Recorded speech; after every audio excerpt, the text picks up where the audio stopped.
Cornucopias is a cutting-edge open-world MMO set in a world where humanity has ascended from the Earth's surface and created a breathtaking new world in the sky.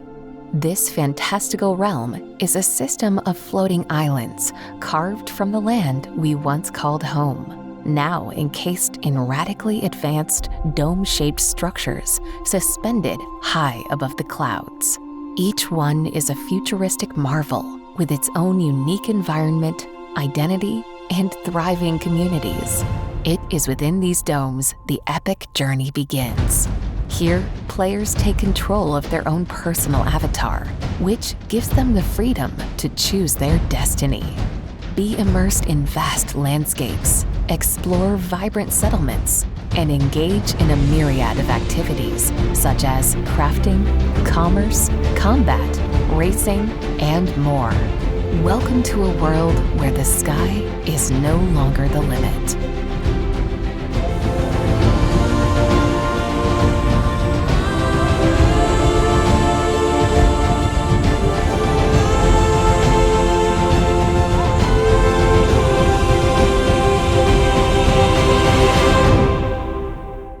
Hey everybody, welcome to COPICafe. This is episode 129. You've got Rob Gregg here, Josh Jones, and David Pugh. So it is me. From the off. What the hell? Yeah, new intro. All three at once. All three of us. Yeah, no special guest. You're just freaking right on the main stage. No pressure, man. No time for transitions. Win build. All right, we got some fun stuff coming up this episode. We're going to give you a build update. Talk a little bit about UE 5.6, some feedback from the governor idea that we mentioned last week, and then also feedback on the land moving. And then, of course, as always, at the end, we've got a leak and some questions for you guys. So thanks for watching. And before we go too far along, I'm going to guess David's drink. I'm going to guess that it's a Stanley with some water. And I might be wrong. But Rob, what are you drinking today? What do you think I'm drinking? Man, yours are always so random. Strawberry milk. Well, this is my taste. Diet Coke. Diet Coke. That's the American choice, for sure. Spindrift. Lime flavored. Nice. Yeah, I got to step up my game. I mean, I do have coffee in a Christmas Baby Yoda. But the Stanley is still there. Yeah. Stanley is always here. Is it cold coffee? The coffee counts. The coffee gives me a dose of humility. But okay, cool. There you go. Very good. You're double fisting. That's always. Yeah, that's not a bad thing to say, dude. That's how I used to show up to parties. Multiple beers, one hand, two hands. There you go. Well, build update. So here we go, David. Everyone wants to know why no build. Why no When build? Well, actually, there was plenty of builds that's been going on for quite a while now. Daily builds. Yeah, daily builds. Even the game team is on some QA bits that's going on right now. QA is great at what they do, but sometimes it's great to have a small team, assembled team out of the game team to go through because they can fix things on the fly. Instead of filling up tickets. That's usually something we do. So we are in the last bits of it right now. This is a humdinger, that is for sure. I don't know if, probably a lot of you guys remember when we moved to Avatar 2.0. That seems like it was a while ago. That was a humdinger as well. So Avatar systems are very complex. We want to make sure that this time when we're, the next iteration comes out, it's at a AAA mainstream acceptable level. And I do believe that it is. And we've got something we don't have to go back and redo anymore. We can just keep adding content to it in the future. So it's nice to see the end of that system. But like I said, humdinger, it's not an easy thing to go through. The Avatar literally has, if you count all the code, you count all the bones and the morphs and all the works and iterations. You're talking about thousands and thousands of specific tasks that's gone into that. And, that's probably spread across about 6 people or so that are just working on that one specific thing. So that's one part of the build, but the other one is combat, of course. So probably not a great idea to do your avatar and combat on the same build, because it's twice as much fun. But that also has a lot of issues with it as well that we have to work on, and we have to go back and forth with each one. They are dependent systems. They're dependent on each other. But I'm happy to say that both of those are going really great. We're finishing up some things right now in combat with reload animations. We're actually going to mocap some of those for the release after this one, or the one after that. We're not mocapping. We're not using a full animation pipeline like we want to for those right now. So some of the reload stuff won't be perfect, but the main thing is the shooting and the combat portion feels really good. So that's the most important thing for this release. So you're feeling good about Avatar 3.0 right now? I'm feeling good about the entire release. Like, I want this thing out more than the community does. Trust me. I know I really do. And it's going to be really good to have something that's a lot more polished up, feels a little bit more mainstream. I think it's pretty exciting. And to just explain to people that don't know what mocap is that Jim dressed up in a suit with gloves running around? You know what it actually is. Yeah. So that's we got a very fancy mocap set up, and Jim's going to be working through updating emotes and different animations, and we're also going to be using this stuff cinematically as well. So we need some funny shots of Jim mocapping. Maybe he can get somebody to shoot some iPhone video, just something goofy for humor sake. You also have to think about, there's some other interesting facts about, let's say you're doing a reload for a weapon. Well, you don't have anything to hang on to for that weapon while doing it. So we were talking about using like plumbing pipes, like PVC. You have a bunch of different things you can pop and put together, so he can actually do the animations like he's holding on to a gun itself. The other option is we could 3D print all of our guns, but that sounds like that's maybe a little too far in that case, but does sound fun. So, or fly into America where they've got real guns and do it for real. We could. I mean, we could do that in Vegas in August or something. But you actually just brought up a funny point, which is that last night late, I was talking to an old friend, and he happens to build crazy stuff, like just really futuristic looking. And he sent me some of what he's built, and I'm like, dang, that is some badass furniture, curvy. So it got me thinking, bubble jet. And I asked him, I sent him a picture of the bubble jet, and I was like, hey man, can you make me a 4 to 5 foot, 3 to 4, whatever life size replica of the bubble jet? And he's like 100%. So time is not now for that, because that's not a cheap. His services, he's not inexpensive, but that could be done in the future for sure. We've talked about it before, but it's jet engines and a gen core and all of those things. Yeah. So yeah, it's the engine. Yeah, that would be some interesting. if we dropped it off the top of a building, it would fly for a few seconds. Yeah, we'd have to make sure we captured it. So you're already talking about dropping it off a building. That's great. Put it on a wire. So you're happy about the build, David, and I know that it would be very unwise for us to give a new estimate of when, but things are going well. Yeah, I would say kind of what happened yesterday is something we were waiting on, but Epic went ahead and dropped the stable version of 5.6. Yes, nice segue to our next topic. They dropped that out of nowhere. I was expecting it to come out maybe several more weeks from now after the release, but now we're looking at it. We've got some folks on converting Cornucopias to 5.6 and seeing how that works kind of outside of our source control right now to look for problems or any issues. But if it turns out that works well, we're probably going to hop to that before this release, because there is a massive increase on performance. I don't know if everyone else has kind of followed what's been going on with Unreal Engine, but over time, it's a great engine. They've been packing in a lot of features but it seems like there is a lack of focus on the game side completely lately, and it does mean that performance has gone down.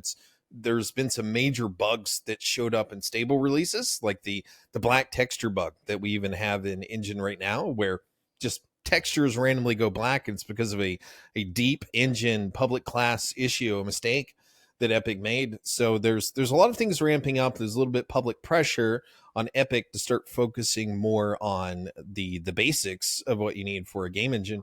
And with 5.6, that's what they're doing. They made huge performance increases.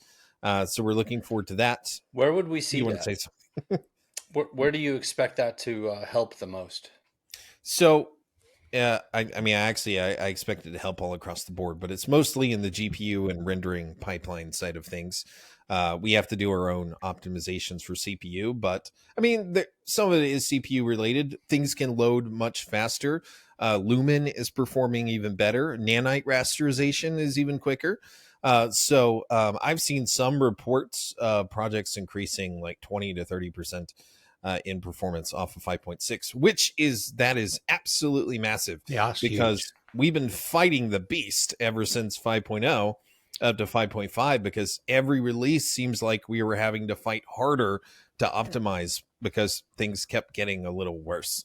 So another question for you then. If we get a 30% improvement and we could do whatever we wanted, resources no constraint, what would you want to do because of that performance increase? What would you most want to do? So that's kind of the slippery slope of game development. Is they say when there's new technology, software, hardware gets better, and a game developer has the ability to have a better performing game, they will not choose that. They will take that amount to add more quality and pack in more detail to the game, essentially leaving performance the same. I don't intend to do that. I don't think we should do that. At this point, the way UE5 is, we've seen this with other games. We've seen a lot of complaints over time with, even AAA UE5 games. I was playing the new Oblivion, and I had that thing maxed out 4K everything. My 4090 was struggling at about 35 FPS. And I was like, whoa, their performance is way worse than Cornucopias. Like, way worse. It actually made me feel a lot better about our own struggles. But no, I don't think we're going to use this to push things much further than we do now. Not really, because we're already at a very good level. The game is quite beautiful. Yes, there's some work in progress stuff, but I don't think there's a lot more we can squeeze out of it for our type of game. If we were a single player, pure story cinematic game, I would say yes, but we're a huge simulator, this multiverse. Would you say we had a target, like a minimum target? Is it like 4K 60 FPS? Well, it depends on the hardware. I mean, you would say console, you have kind of a target, but we definitely want people that are running higher end rigs to be hitting 80 over 100 FPS. Right. People mid, you want around 60, and low end is always going to probably get in right at about 30. Something. So this performance will definitely raise reduce the graphics card requirements for the low end. Not. Like, I don't know if lower end cards might perform quite a bit better. They might perform a little better, but we still have minimums because of all the ray tracing and other things that goes on. We're still a next gen game, but I think it's going to become a lot easier on your, at least, your low end, your mid rigs. It's become a little bit easier. Does that mean we could support a 1060 from back in the day? Some 8 to 10-year-old graphics card? No. I think the biggest challenge I've seen Epic at the moment is I think they've sussed Nanite. I think that's working great. I think it's Lumens. Lumens seems to be the biggest hit on most. Lumen is very heavy. It is beautiful what it does. It's ugly sometimes, and we have to worry about the issues and shimmering and sparkle and noise and everything else. But I think it has improved over time. Just are you talking about the global lumen system for like you're outside and the light you're moving around and the shadows and the light? The approximated sort of bounce lighting that you have with stuff that makes things look a lot more realistic. They made optimizations to that in this build for 5.6. It's still a struggle. I've seen I've seen a lot of companies experimenting with that, either not necessarily turning it off, but there's different forms of it into not having it really turn. Their tech demos seem to work brilliant, but their tech demos don't really have much moving parts. I think the issue is when you have a fast moving game. I think that's when Lumens really takes a chunk. It's really for everything. You see a lot of things, whether it's plugins, new releases from Epic Games. You see all of these things, and isolated in testing. Sure, this thing is performant, but once you put it in a big old game with everything else going on, some of that starts to fall apart a little bit. But I think we've done a pretty fantastic job over time, and we figure out a lot of workflows that are standardized in the documentation now. For Unreal, we figured out those way before. I want to say even before Epic figured it out, because it kind of seems that way. You had to really think about things different, pipeline wise, when it came to UE5. So. And I think that's another thing that I've also noticed in the industry as well. Is you obviously have these AAA companies that are thousands of developers. You then have Epic themselves who actually write the code and know it inside out, which is why Fortnite is the benchmark, but it's so optimized because those guys are actually know what they're doing. Then you have everybody else that wants the game to perform that well, but there's no documentation that comes out because everything, the documentation is usually way behind. So we do figure out, but then we have kind of where we sit is we've watched this tech and we've worked with this tech for the last few years, and we are doing the optimizations. So our game is tuning and it's performing as it goes along. But then the last scale is kind of like the new entrants that come in and they choose all these plugins. They get all the templates from the Fab Store. They throw them together. They don't really know how they're put together. They don't know anything about optimizing performance. Yet the games look amazing when you see the YouTubes and the videos, and you see them maybe on the Steam previews. But when you actually play that game, it's like, wow, it's like 20 FPS. Yeah. So it is a challenge. All right. Yes, indeed. Well, I'm pretty excited about 5.6. I'm hoping that goes smoothly. I'm sure you'll have some updates for us here in a couple of days on what that's looking like. But that brings us to our next topic. So anything else on the build update, David, before we transition? I think that's about it. I mean, I know we're coming up to leak. I'll talk a little bit about the player start and navigation now, the Elysian, that kind of thing. So we could just... we'll save that for the leak. So, let's just transition to the next section. We, Rob and I dropped a bomb in the last COPICafe, and we brought up the governor idea and the land moving idea.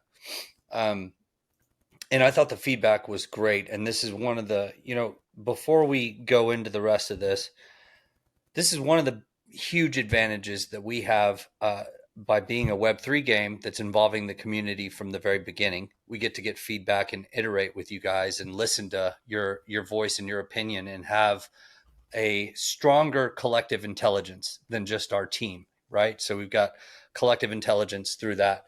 But that's also a benefit that we have because we're a live service game, and we're just going to continually get feedback from the community, and we get to listen and adjust. And that's one of the biggest startup principles for lean startup models, is getting that community feedback loop. And so that's a huge advantage we have. So we're thankful to you guys for giving us feedback, and we heard your feedback, and we are iterating and adjusting.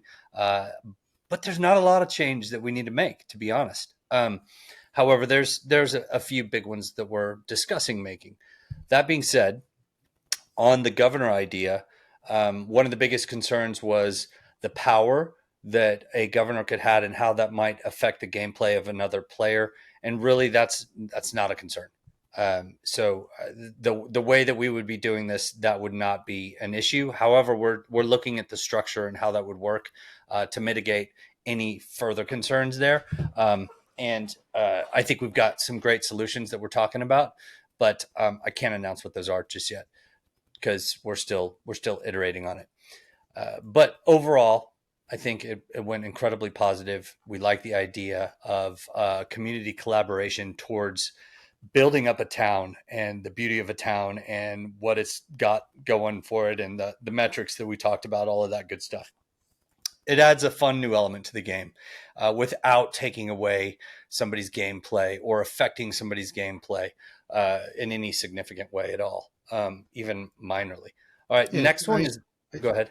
It's kind of like, let's all do we want a new bridge here, or if we all work together we could get this new facility for, or this new building, or this new statue or whatever, and then come the end of the season somehow. Yeah, we all vote. Do we want this option, this option? How well have we done? That's more like governance rather than, somebody's going to come in and you're going to hate your gaming experience. We do not. Yeah, I'm choosing to tax you double because I don't like you for some reason. Yeah, that's another aspect that I think will be like, taxes going into a pool in order to increase the quality or features or amenities of a town, but some governor might choose to lower taxes to, boom the economy or something like that. So obviously this stuff is going to be within range, though. We're not going to have it where somebody can turn a town into communism where 100% goes to the town and they distribute all the, no, there's going to be limitations, and it's really, some town may not have any governance at all, and it might operate more freely, and it might have less security. It might be a little bit riskier potentially.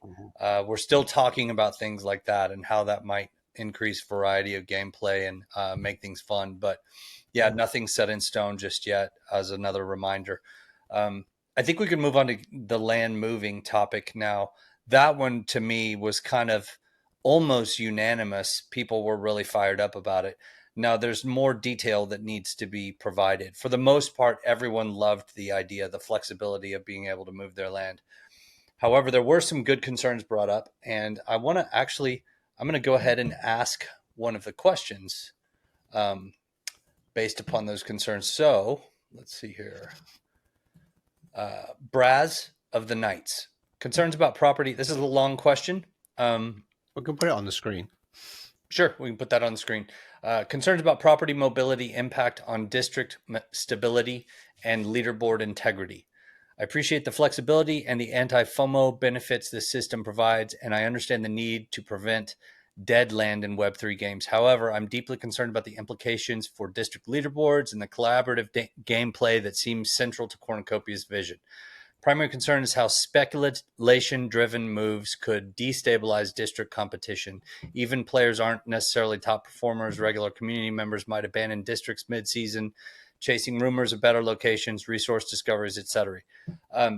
Yes, so I'm not going to read the whole question, but the essence of the question was also a concern that David had with it as well, which is, too much. It's game balance. There's things that could affect. Like, for example, one person might have a shop in a certain location that people are going to a lot, and then all of a sudden that shop disappears. That's a valid concern. So it creates a very, a too unpredictable of an experience in certain areas where you don't want that to occur. So the solution is basically more of a seasonal basis where we have potentially, if it was done by season, the end of the season is when people would move their properties, which creates another land grab event, which is, in my mind, hugely marketable, a lot of fun, kind of resets things. You can move or not move, though. You don't have to move. If you've been active, you don't have to move. You can keep your same property. But that's the general idea. Yeah, it definitely has to have a time break that's going on there. If you had people, even let's say, even if it cost you money to move, you'll have these exploiters that will go in, band together, and you'll have things popping up all over the place. They'll be manipulating the economy. Anytime you allow anything to move really too fast than maybe what you could do in real life, you're going to run into, economical models now aren't working, and because a lot of them are based on kind of a real life understanding of things. So we don't want that. So there's got to be some time between moving. there's also the fact that, plots are different sizes. If you move from one to another, you're probably just going to get a moving box, and then you're going to have to unpack all your stuff into the new one. There's a lot of little things that might make you think, hey, I think I'll just stick it out where I'm at right now. So I also think there's something to think about when it comes to towns. Some people might look at a town that's nearly dead, that doesn't have a lot going on, as, oh, this is boring and awful. But I think there's a lot of opportunity there at the same time. It means you could spend a lot of time there and become a serious commodity in that town. If you move to a town where everything's all filled out, you got full competition, and you might not be able to push your way into the market. So there's a lot of different perspectives I think you can have on this. But we're gonna stick with what is essentially kind of a real life understanding on most things. Yeah, I think there'll be something for everyone. It depends on your play style. Are you playing on your own? Are you active, or do you want to be a little bit less active? Do you want to play with a group? Do you want to charge ahead and build huge towns like you say, or do you just want to join a community and just follow along? And so it all depends on your play style and how active you want to be in that. And the requirements for not losing your property. Some people had some concerns about that. Yeah. I think we'll keep it real simple. Just like something like 3 separate logins every single day to the game. Fair enough. I was waiting for a reaction there. I thought you were serious. No, maybe sweating. I had everybody sweating. Okay. No, it's going to be reasonable. Totally going to be reasonable. But we haven't landed on that just yet. Yeah, I mean, I think the properties expiring makes sense to have them based on rarity. But for a total, I mean, let's say you've got a mythic. I don't know, maybe somewhere between 6 months to 12 months to expire. It'd be a long time. So people don't have to worry about going on holiday for 2 weeks, 2 or 3 weeks, and then coming back and everything's changed. We know people have lives outside of the game. Yeah. But, we'll be I am open to the suggestion of 3 logins a day, though. Be great for daily active users. Yeah. Put in the comments if you'd like that. Yeah. Okay. So I think that kind of covers us on the land moving, and we could probably move into the questions and leak section. I've got a good question for you, David. Oh boy. That is going to be a little bit of a surprise to you. So give it to me straight. Don't mess it up. Just kidding. Okay. This is actually also from Braz of the Knights. So I've asked this question 15th of March, 21st of April, and it's had significant interest. Can we get supportive coverage and comments? I think he's basically saying, look, we really want to know the answer to this. It's a demand question, it's titled. Thank you for your question, Braz. I'm excited about Cornucopias and have been researching the economic model. I understand that Copi and IGC have a one-way relationship where Copi can purchase IGC, but not vice versa, and that IGC can be earned through gameplay. Given that Copi isn't used directly in-game for everyday transactions, besides purchasing IGC, I'm curious about the vision for Copi demand drivers as the game grows. I think basically he's primarily asking about what's the like, can you get everything with IGC? What's driving demand for the Copi token? What's the utility for Copi token? Yeah, I mean, talking more on the game side, there's a big reason for that is you really don't want the economics of a game relying on a outside, an asset like Copi. You don't really want it totally relying on that, because then your whole game can be manipulated from the outside, people that's not even playing. So there has to be some separation there, and that was also something that we talked to Philip about as well. One of the advisors is you definitely recommended a separation there. It's really, really important not to have those completely connected. So a lot of things in game are IGC based. That is for sure. You want players in the game playing it. building their way up, earning things, making progression. But you also have the store aspect that's on there too for premium items, which you're using Kopi for. I don't know if we talked about this before, but doing certain things in game will also get you. I'm just gonna say kind of the working title right now is that you'll be able to earn medals in game for doing certain things like shutting down a rift, and then you can take that medal and melt it down for Kopi on the store level and use that to purchase more things. And there's also I think this is more Ben's side of things, but there's also another way to go with your melted Kopi from there. So there's a lot of complexity, a lot of exploring there, but without a doubt we've got strong utility for Kopi. We've even discussed, marketplaces like Steam or Epic or whatever, where it has to be structured somewhat differently because of their terms of service. Even that could still generate direct buy pressure to Kopi, if as a percentage of percentage of items sold, if it's not in Kopi, that could still create buy pressure to Kopi token, because we've discussed this in our tokenomics model where we would do a 10% buyback.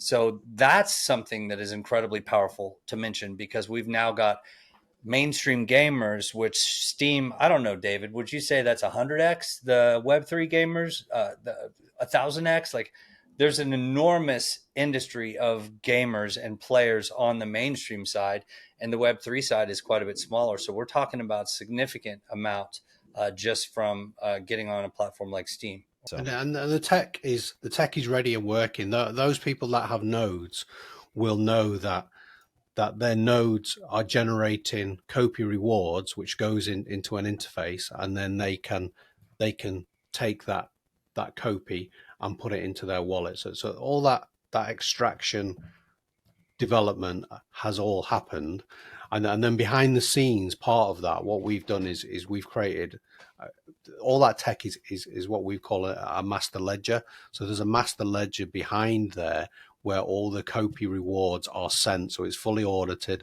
All the transactions are in there, and all the Kopi that is taken from in the game, like you say, when you melt down into those will go through that same interface. So when you're going into your rewards page, not only will you be able to see rewards for nodes, this is where you'll also be able to see the Kopi that you've earned in game, because there'll be lots of opportunity to, like you say, doing quests and tasks and earning all those different rewards that can then be translated.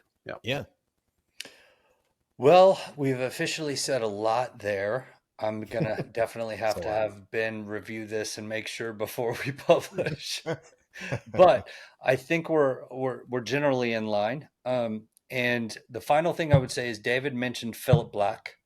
And Philip is a game economist that's worked on, and just for any of you that are watching for the first time, because of the complexity of game economy and things like this, multiple tokens, crypto, and an IGC and all of that complexity that's involved, we definitely wanted to make sure we were getting professional feedback and opinion and iteration with us. And so we brought on Philip Black, who's got experience in mainstream and crypto and is an economist. So he is a game economist.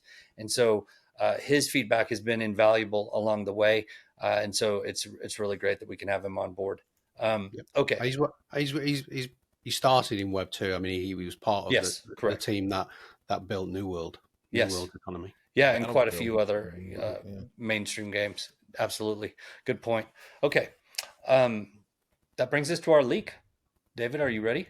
Ooh. Yeah.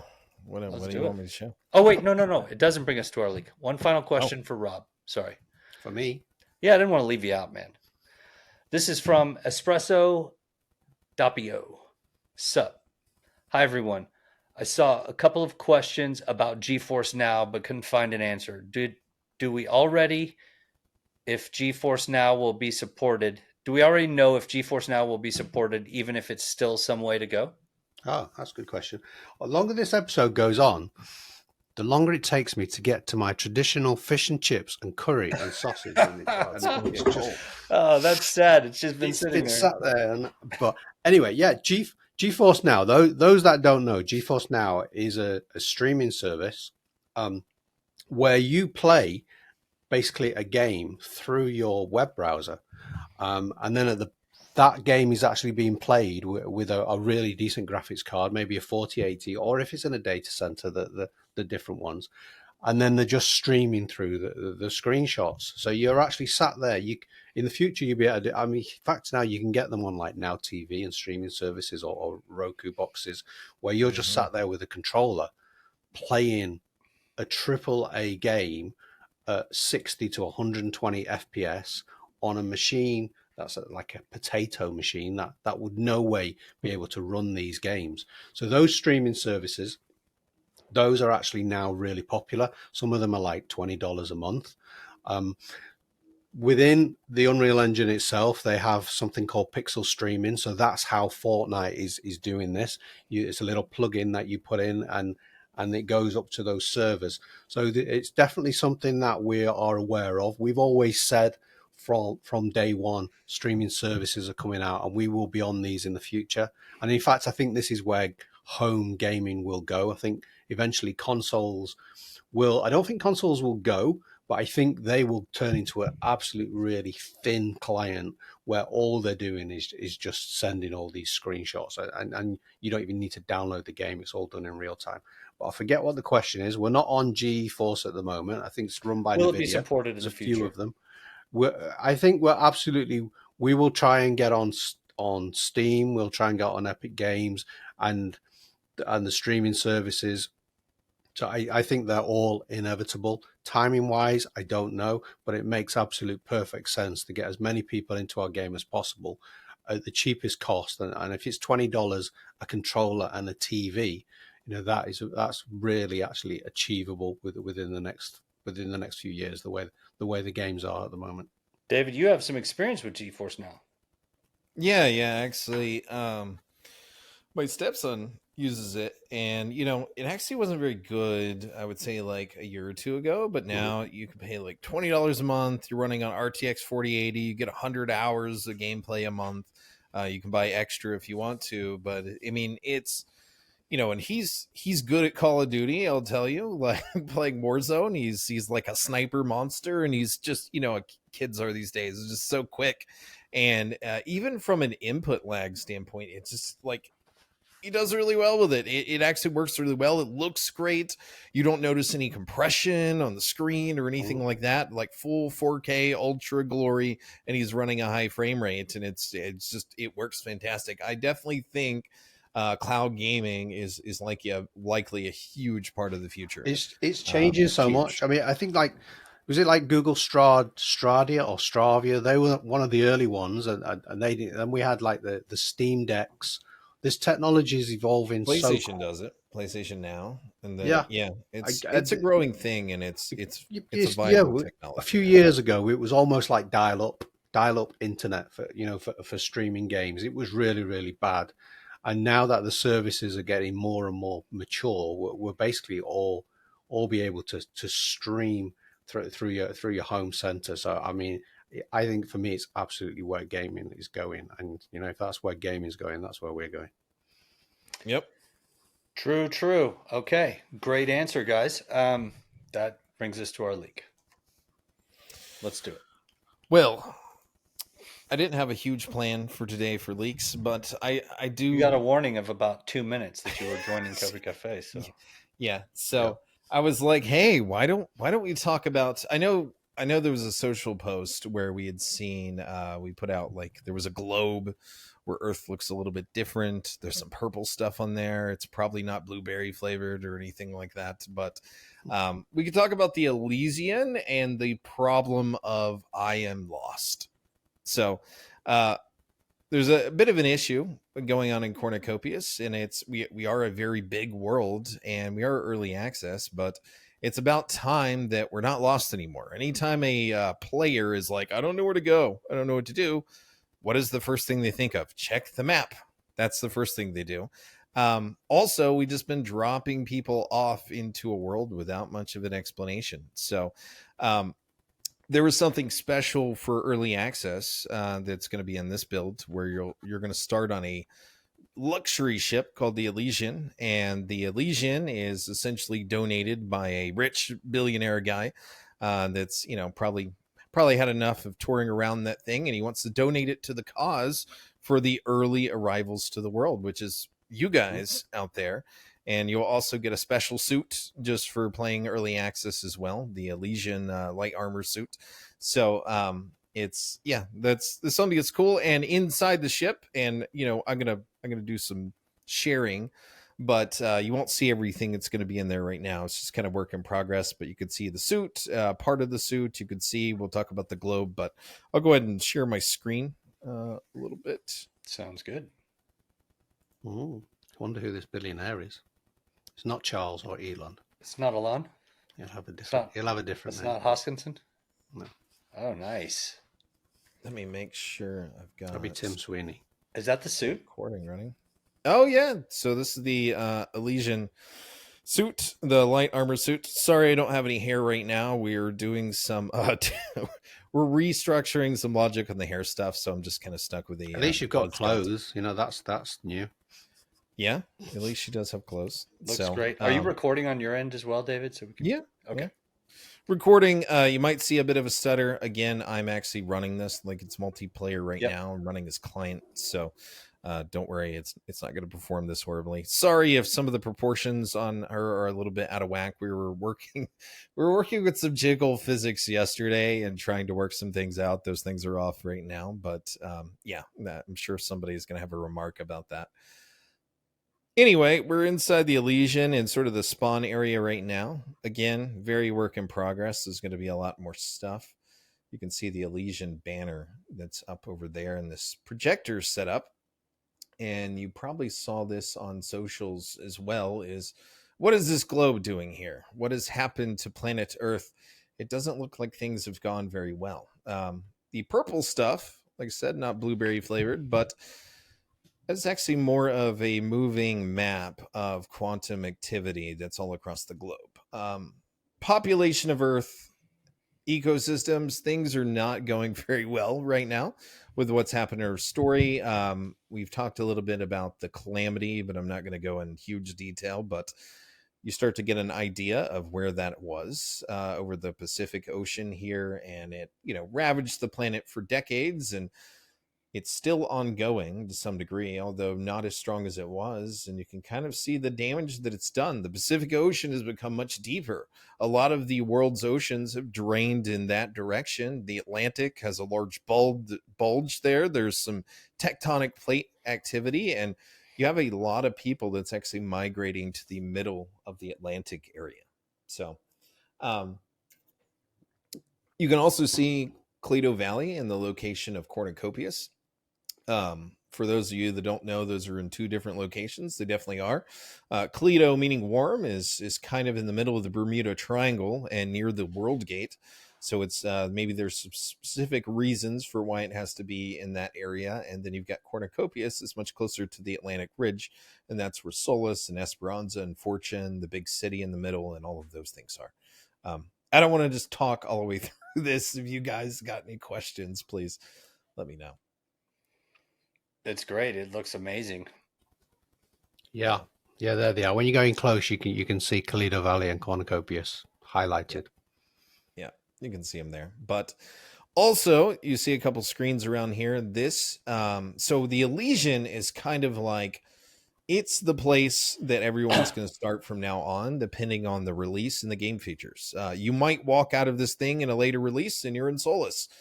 You might be down on the surface. You don't know where you're going to be on the release, but the Elysian is what's taking you guys around. The screens that you see in here, while they are off right now, will tell you about the latest build. They'll tell you the build number. They'll tell you all the features and what you can actually do right now. And there's probably going to be a little bit of extra audio stuff that's going on here right now. The biggest thing is we don't want players to come into the world and not understand the world a little bit and what they can do. So we're going to go ahead and take care of that on this release. Yeah, it's been a huge consideration that we've definitely known about for quite a while as new player onboarding. You just get thrown into Cornucopias and then you don't have a clue what to do or where to go. you could have a bad experience and walk out, say there wasn't anything to do. And obviously we're at a point of limited release, so it's not it's a pre-alpha or whatever, but still we want people to know what they can do in this world. And this is a great start for that. So yes, really pumped about that. How is the map going to reveal where, what kinds of information are we going to put on the map?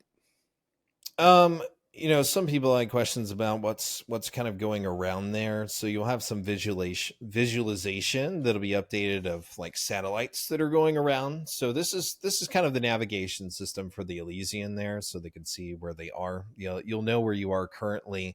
There's not going to be a lot of like you're not going to be able to operate it right now or anything like that, but over time, you'll probably see this change to a lot of different features in the middle, so you can get an idea of your orientation to the world. Also, what I haven't mentioned as well is that navigation is being updated. So pulling up a map will now show you where all the major locations are, points of interest. Yeah, that's what I was referring to.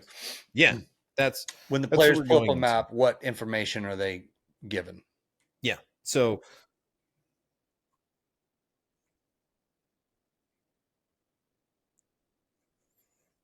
that's Santa's Slave. You could see that one that's kind of going over closer to the North Pole a little bit. That's Santa, and then we also have the Tesla Roadster that's around it. That's absolutely correct. So, of course. Anyway, navigation wise, they'll be able to see stores that are on the map, ATMs. I mean, imagine it like Grand Theft Auto. When you pull up the map, you have kind of a ledger and a legend for the map, and you know where all the major points are. So anytime that you're just about anywhere in game, you can pull that up and get an idea of where things actually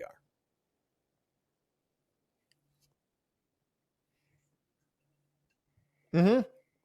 Any point of interest or anything like that, you'll be able to see. I think this is a huge need for the game at this point, especially as we're starting to go into economic things happening, rift battles, building, owning your own apartment, moving into your plot, all these things that are happening over this year.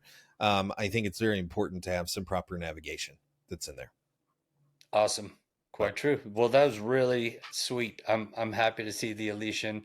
That's solving a big problem. We do have people coming in that may not be connected to our community. Even they might have found us online and they're buying a early access pass or whatever, and then they get in and they don't know what to do or where to go. That's going to change. So and very soon. Excited about that. Well, thank you for coming on, David. That's a great leak, and for all of you watching, thanks for watching, and we'll see you on the next one. I don't care what you say. I don't care what you say.